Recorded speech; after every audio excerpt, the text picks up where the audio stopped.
How is it going, guys, and welcome to my Week 5 match in the Pokemon Premier League against Nottingham's Forest Curse, or Raikwin, as he's known on Twitter and around on his YouTube channel.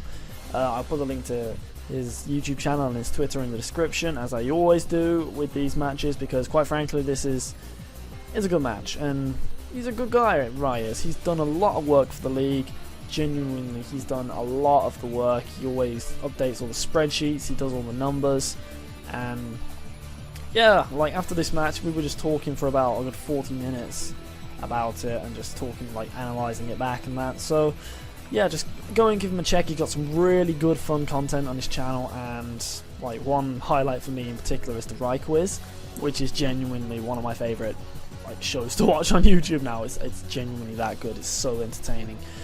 But yeah, go and check him out and give him a sub if you want, and just all of that good stuff. He's a good guy and he deserves it. So yeah, I'm just going to quickly give you a small rundown of the teams. First up we have Roserade again. I decided that good old Perlo hasn't been able to really show off what he can do, and I thought this would be a good match for him to try, because if you look at Raikwin's squad, not the 6 that are on the screen right now, but if you look at his squad overall, he has a lot of Pokemon like Mega Altaria and Hippowdon that the rest of my team wouldn't really be able to deal with that well. Mega Altaria, I was incredibly scared would show its ugly face, but for some reason decided not to show up, and that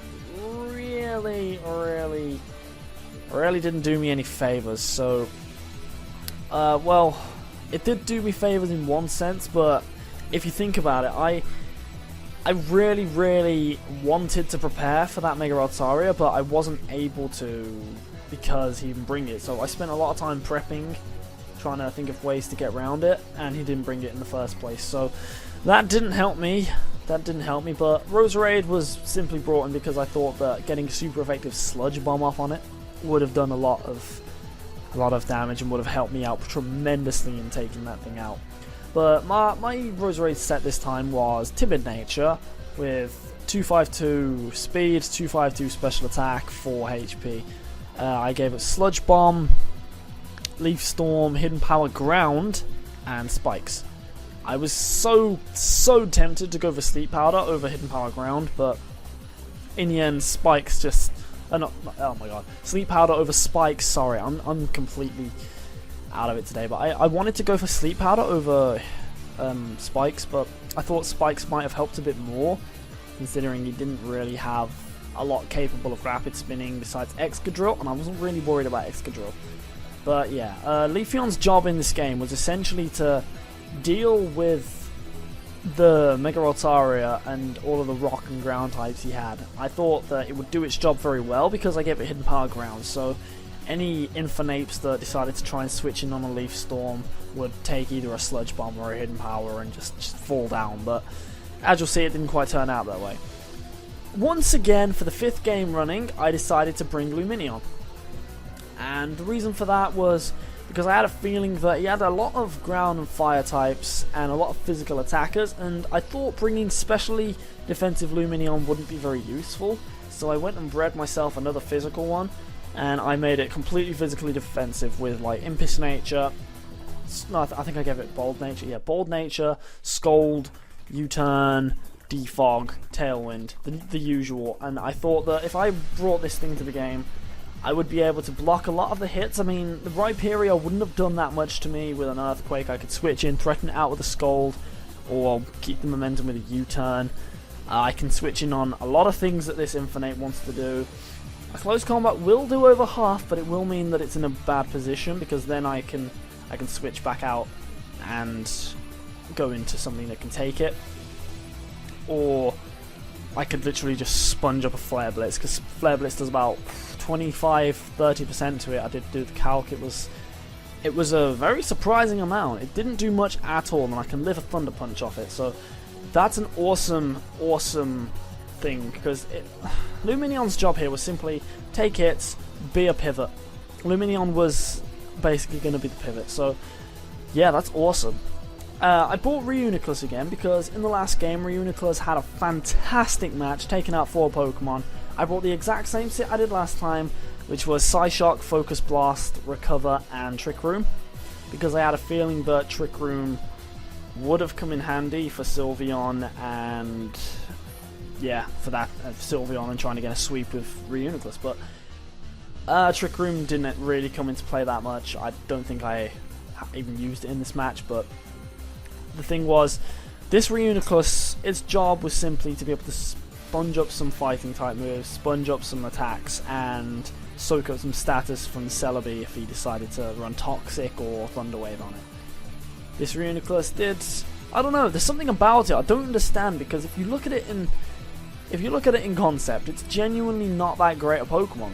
Like, it has a good HP stat, some decent defenses, and a good special attack stat, but it's slow as hell, so it can't really take that many hits, but somehow it just keeps doing the job. I don't understand it. So, yeah, it did a good job in this game. Very good job, I'll say that much. But, yeah, on to the next guy, Hydreigon. This dragon, I wanted to bring the triple dragon beat down, but I was so worried about that Mega Altaria that I backed out. I was so worried about that thing and not being able to deal with it that I decided against it. And quite frankly, if I'd have bought the triple dragon beatdown in this game, I think I would have completely destroyed him, because looking at the team he brought, Rhyperior can't take an Earthquake, Celebi can't take any Outrage, Excadrill Earthquake, Vaporeon Outrage, Sneasel might have been a problem, but I could have got around it because of Luminion or Bannet. If I had to, I would have sacked Bannet or something, but then the triple dragon beat down here would have just really helped out. But I didn't bring it because I was worried about Mega Altaria, and Hydreigon was the only dragon that I wanted to bring. I brought Hydreigon because I thought the special attacking dragon would be more vital here due to him having a lot of physical defensive Pokemon, and I kind of bought too many special attackers in this game. I mean, I didn't have a single physical attacker besides Mega Bannet. So that didn't particularly help out because he brought Vaporeon, and that thing is a special monster. So the set I brought with this thing was Draco Meteor, Dark Pulse, Flash Cannon, Superpower. Flash Cannon to hit the Rhyperior and to do a decent amount of damage to, what was it? I think it was another Pokemon he had on his team. What was it? Yeah, Mega Altaria. Of course, Mega Altaria. Because I was prepping for that thing. I was genuinely prepping for Mega Altaria, like I said, and he didn't bring it, so that really screwed me over. But Hydreigon was powerful. It did a good job in this game, so yeah. Mega Bannet next. Quite frankly, Mega Bannet has been awful for me so far. Mainly because of the sets I've been running, but it's genuinely not been able to do the job. It's been very poor for me, and I didn't really think it was going to change in this game, but I wanted a safety net. I wanted the focus sash that Bannet brings you with its Destiny Bond. Like, if something sets up on me, I can take it out. If there's something on his team that needs to, I see as a really big threat, I can take it out because of Destiny Bond. And I went back to the classics. I went for Destiny Bond, Shadow Claw. This is the first time in 5 games I've brought an attacking move on my Bannet. I gave it Shadow Claw because everyone has made a big deal saying I don't bring like attacking moves on my Bannet, and I thought it would really help out this time because he has the Celebi and I can actually hit it for some decent damage, and that the Shadow Claw does come into play this game. But I bought Shadow Claw, Destiny Bond, Will-O-Wisp, and Pain Split with fully special defense investment. That's 252 HP, 252 special defense, and that does help out. That genuinely does come into play this game. The special defense investment, it really does help out, but hey ho. And my last Pokemon obviously is Sylveon, who again has been in every game because it's too much of a threat to leave out. I mean, this thing, everyone knows that I'm going to bring it. Everyone knows I'm bringing it to almost every game, and they prep for it. And you'll see, like, in the first 2 turns that Rye did prep for it, and he prepped for it very well. He did a great job trying to keep it, keep it under wraps, but he couldn't particularly do it very well. So, like, no one can really handle this thing without, like, dedicating a Pokemon or 2 to deal with it. That's genuinely how threatening Sylveon is. But I went with the standard set. 252 HP, 252 special attack with Hyper Voice, Shadow Ball, Baton Pass, and Hidden Power Fire this time, not Ground, because I learnt my lesson from that goddamn Steelix. It's always good to have a way to hit fire types. Not fire types, steel types, sorry. I'm screwing up my words. It's like 10 to 1 in the morning, and yeah, but you know what? 10 minutes of analysis on an empty screen, so I'm just going to get into it now, and I hope you guys enjoy this game. As you can see, Raikkonen issuing a challenge as usual, and I lead off with my Roserade because I thought maybe I could get some spikes off, but then I saw he led off with the Infinite, and you see, at this point I thought it was going to go for a Flare Blitz, so he goes for a U-turn on the first turn and gets the hell out of there, and that in turn breaks my Focus Sash, and I thought he was going to go for a Flare Blitz, so I went for my Hidden Power Ground. Luckily he switches in this Excadrill, and I go for the Hidden Power Ground, and it smacks the Excadrill straight in the face. But from that damage output, it shows me that this thing is Assault Vested, so I thought I'd test the water, go for a Leaf Storm, but it doesn't kill, because I got min damage, I did some calcs afterwards, and he's able to finish off Roserade turn 2 with an Earthquake, and that is massive. Now the reason for that was, I thought that I knew we were going to have a speed tie run, same speed tier, and I thought it would be a good idea if I could actually risk it, try and threaten him out, and in turn that Leaf Storm did a lot, but I go into Hydro Gun to scare him out, and he switches in the Vaporeon, which then goes and takes a Dark Pulse to the face, which it takes so well. I wanted to click Draco Meteor here, I really did, but I was too scared. I don't think it would have really done enough to merit going for it, so he would have just wished it back up, so I thought, you know what, let's go into Fernando, let's see how well this Vaporeon takes a freaking Hyper Voice. And he goes for a Wish because he thought I was going to go for a Draco Meteor, which in turn I really am glad I didn't go for it. If I'd gone for that Draco Meteor I would have just wasted a turn, but I thought I'd test the waters here and go for Hyper Voice to see how much it would do. But he's faster than me and goes for a Scold. I go for the Hyper Voice right now, and it does... Oh, that damage was disgusting. Like, this thing must have been fully specially defensive, genuinely. It must have been so specially defensive because it does absolutely nothing. Well, it does about 55%, but that's still, it means I can't break this thing down. So I thought a good idea here would be to go into Reuniclus, because if it goes for a Scold and burns me, I will get the Magic Guard, which is a massive hand.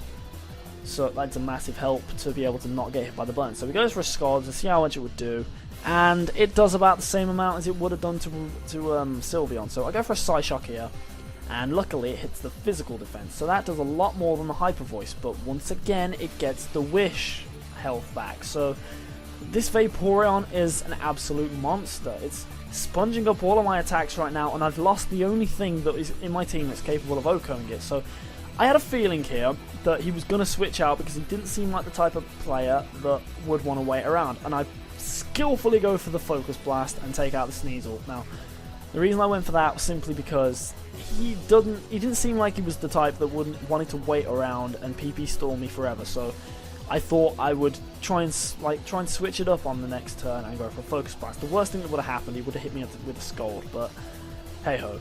Alright, he goes into Celebi here, and I used the Frisk from Bannet to scout what it's going to do. And I see that it's Choice Scarf. That helps me out a lot. It lets me know exactly what it's going to do. But I didn't know what set this Infernape was running. I didn't know what set it had, so I switch out there into DDR to see what it is, to see what kind of set it is. Turns out it has the Flamethrower, which makes me think it's a special attacker, but then it's already got U-turn, so I'm really confused. But however, both of its attacks so far reveal to me that it's not Life Orb.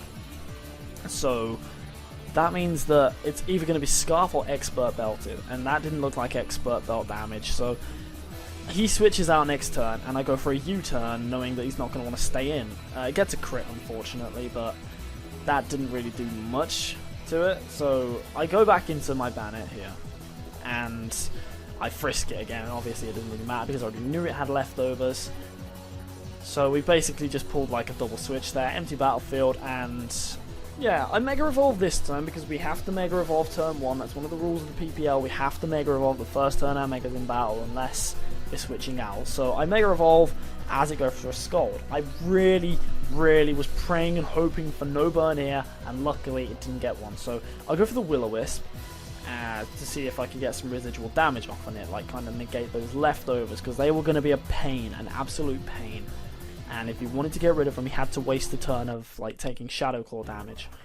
So next turn, I reveal that I do have the Shadow Claw, which, if you look, it does a good amount of damage. That is a solid amount. Like, that did a lot. Like, considering this thing probably has maximum HP investment, that did a lot of damage. So it pretty much means that he's gone for the Wish there, so he has to go for the Protect this turn, otherwise I'm taking him out with a Shadow Claw. Obviously I just went for another Shadow Claw to show him what my intention was, to show him that I'm gonna stay in and attack you. You can either switch out and save the Vaporeon, or you can risk it. And he didn't seem like the type that was going to risk it, so I thought, you know what, why not? Let's just keep going for Shadow Claws. I go for another one here, hoping that it didn't go for the Heal Bell, and it goes for the Heal Bell, showing me that it does have Heal Bell and can cure any kind of stats I put on it, which was like, oh, I was so annoyed at this point. I genuinely didn't think that I was going to be able to take out this Vaporeon because it was just too defensive. So I went for Shadow Claw again, and I got the crit. I felt so bad at that point, but I literally clicked it hoping for a crit. I wanted a crit there, I needed a crit, and I got one, so I was so lucky there. Now, he switches in Fire Monkey, and I didn't know what it was going to do, so I went straight for a Pain Split just to get a little bit of damage off. Because I knew I could take a Flamethrower, and it puts me back on around the same HP I was, with a little bit of chip damage on the Infernape. So he goes out into the Celebi, and here I go for a Will-O-Wisp, miss, and it reveals that it has Energy Ball, which means that it's a mixed Scarfer. Now that, with hindsight there, I probably should have gone for a Pain Split right there, but it gets the special defense drop with the Energy Ball, and I have to switch out into my Hydreigon, because I know it's Scarfed and it can only use one move. So I switch into Marcelo, and those Energy Balls are actually doing a decent amount, but here he knows that he can't stay around and take a Dark Pulse, so he goes into Rhyperior thinking that I'm going to use a Fire move. However, I used Draco Meteor, because I had a feeling he was going to switch out there into the Rhyperior or something. Draco Meteor was probably my best bet to do any kind of damage to something, and it one-shots the Rhyperior, meaning that it's currently, I think, 5-3 to me. 5-3. So he sends back out the Infernape to try and scare me out with a fighting move or a U-turn. I didn't want to deal with it, so I just go straight back into DDR, knowing that at the moment, from what it's showing me, DDR can deal with anything it wants to hit me with. I can take out, I can handle anything it wants to throw at me. So I switch back in, like I scare it out as it goes for a U-turn, and it goes back into Celery. Since I'm physically defensive, I know I can't take an Energy Ball from this Celebi very well at all. I didn't want to risk going for a U-turn. I just switched the hell out of there to Fernando. I know Fernando can take a hit from this Celebi fairly well, and Hyper Voice is an absolute pain. He goes for a Dazzling Gleam though, thinking that I'm going to switch into the Hydreigon. I was never going to switch into Hydreigon there because I know Celebi has that move, but he finally switches back in that damn Excadrill, which he told me after the game he used specifically to deal with Sylveon, and Sylveon manages to kill it, which is kind of hilarious considering he brought the Assault Vest and EV'd it specifically to deal with me, to deal with Sylveon, but Sylveon's the one that gets the kill in the end. Now it goes for Energy Ball on Fernando, who actually has a kill, and Fernando just goes straight for a Hyper Voice, destroys that Celebi, not enough to kill it, but it destroys it, absolutely destroys it to pieces, and it's now an amount of HP that it doesn't matter what this Celebi wants to do.